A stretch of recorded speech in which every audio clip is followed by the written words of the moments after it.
Le gouvernement congolais entame ce lundi 24 mars 2025 des consultations politiques pour former un gouvernement d'union nationale. Cette initiative a été annoncée le samedi 22 mars 2025 par Désiré Kachmi Kolongel, conseiller spécial du président Félix Tshisekedi en matière de sécurité.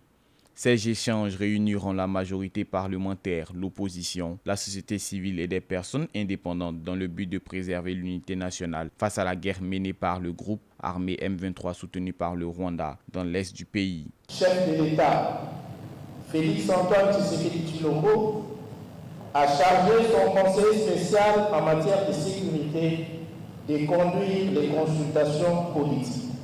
Celles-ci seront fondées sur le respect d'un certain nombre de principes, notamment la suprématie de la Constitution, l'unité nationale, l'intangibilité des frontières héritées de la colonisation et l'intégrité du territoire national, la souveraineté nationale, le respect des institutions dûment établies, et la gouvernance inclusive et participative. Cependant, cette démarche est critiquée par plusieurs figures de l'opposition qui y voient une manœuvre visant à renforcer l'autorité de Félix Tshisekedi réélu pour un second mandat de 5 ans en décembre 2023 plutôt qu'à résoudre la crise. Pour Espoir Mansamanki, directeur de cabinet du conseil spécial du président de la République, seuls ceux qui adhèrent au principe d'unité nationale, de souveraineté et de respect de la Constitution prendront part à ces consultations. Il invite aussi toutes les forces vives du pays à répondre présentes pour défendre l'intégrité